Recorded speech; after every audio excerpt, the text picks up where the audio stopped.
Hello friends की खबर भाले आছেনে আজি বহুত দিনৰ মূৰত আপোনালোকৰ ওচৰলৈ এটা ৰেচিপি লৈ আহিছো বহুত দিনৰ মূৰত ভিডিঅ' বনাইছো এয়া মই চিকেন লৈছো চিকেনখিনি বইল কৰি লৈছো আৰু ডাঙৰ ডাঙৰকে আছে কাৰণে সৰু সৰুকে অলপ পিচ কৰি লম আৰু লগতে মই লৈছো এয়া ভেদাইলতা পিচি লৈছো ইয়াতে ভেদাইলতা বিলাহী আৰু পিয়াজ দিছো এইটা মই তিনটা একেলগে মিক্সিত পেষ্ট কৰি লৈছো তাৰ পাছতে এয়া আলু লৈছো আলু বেছি লোৱা নাই সৰু সৰু আলু লৈছো চাৰিটামান আলুৰ চাৰিটামান লৈছো মানে সৰু সৰুকৈ লৈছো কিয় আমাৰ বেটাহতেহে আলু খায় আমি ইমান আলু বেছি খোৱা নহয়ও ভাল নাপাওঁ সেইবাবে আলু কমকৈ লৈছো আৰু এয়া পিয়াজ লৈছো লগতে আদা নহৰু পেষ্ট কৰি লৈছো এতিয়া মই মাংসখিনি সৰু সৰুকৈ কাটি লম ডাঙৰ ডাঙৰ পিচ হৈ আছে বাবে আৰু বইল কৰি লওঁ কিয় বইলা মাংসটো সকলোৱে কয় যে বইল কৰি ললে ভাল সেইভাবে বইল কৰি লৈছো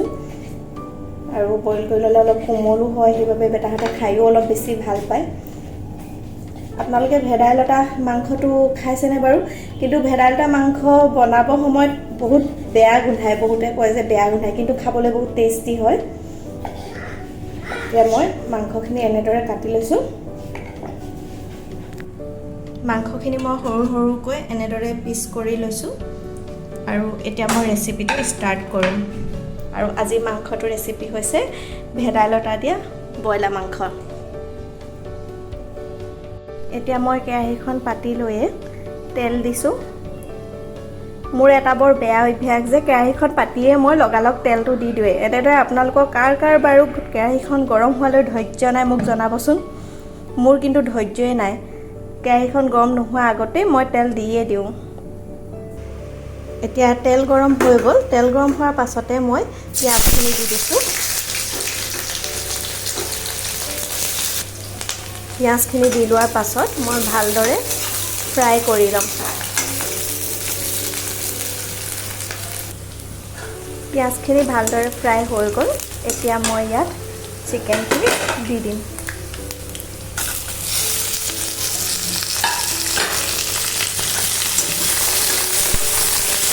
চিকেনখিনি দি মই ভালদৰে লৰাই লৈছো অলপমান ভাজ খাবলৈ দিম এনেদৰে লৰাই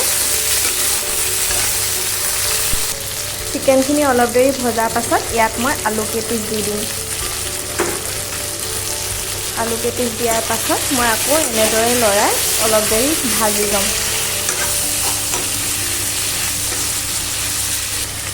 তাৰ পাছত জোখমতে হালধি দিছো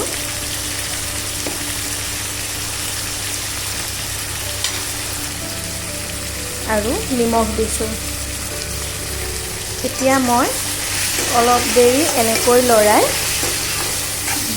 ভাজি থাকিম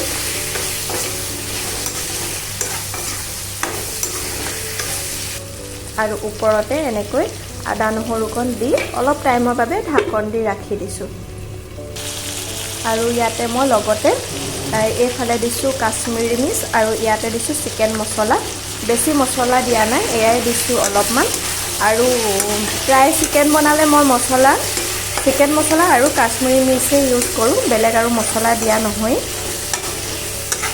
এতিয়া মই মছলাখিনি দিয়াৰ পাছত ভালদৰে লৰাই আৰু অলপ দেৰি ভাজি লৈছো এতিয়া মাংসখিনি ভালদৰে ভজা হৈ গ'ল ধুনীয়াকৈ ভাজি খাইছে এতিয়া মই ইয়াত ভেদাইলতাখিনি দি দিম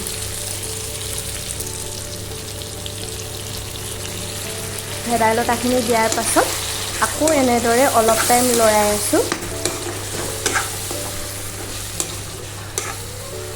অলপ টাইম লৰাই লোৱাৰ পাছত এতিয়া মই আকৌ অলপ টাইমৰ বাবে ঢাকনখন দি ৰাখি থৈ দিছো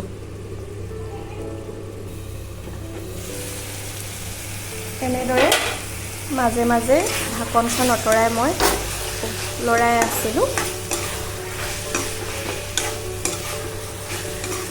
এতিয়া ভেদাইলতাৰ যিখিনি পানী আছিলে সেইখিনি সকলোখিনি শুকাই গ'ল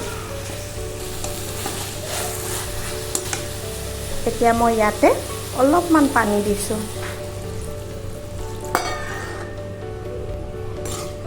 পানীখিনি দিয়াৰ পাছত অলপ দেৰি উতল আহিবৰ বাবে দিম আৰু তাৰ পাছত আকৌ অলপ টাইমৰ বাবে মই ঢাকন দি ৰাখি দিম। মাংসখিনিত উতল আহিছে, পানীখিনি গৰমে হৈ আছিলে সেইবাবে খুব জলদি উতল আহিছে। এতিয়া মই অলপ টাইমৰ বাবে ঢাকন দি ৰাখি দিম আৰু অলপ দেৰি পানীখিনি শুকাবলৈও দিম। এতিয়া এনেদৰে ঢাকন দি ৰাখি দিছোঁ। মাংসখিনি ধুনীয়াকৈ ৰেডি হৈ গ'ল। চাওকচোন পানীটো ধুনীয়াকৈ শুকালে আৰু গোন্ধটো যে ইমান ধুনীয়া ওলাইছে। দেখিবলৈ কালাৰটো খালি অলপ বেয়া হয়, ক'লা হয়, কিন্তু খাবলৈ বিৰাট সোৱাদ হয়। এতিয়া এটা বাটিত মই মাংসখিনি ধুনীয়াকৈ উলিয়াই দিলোঁ। এতিয়া মই ৰুটি বনাই থৈছিলোঁ আৰু ৰুটিৰ লগত বেটাহঁতক খাবলৈ দিম গৰমে গৰমে।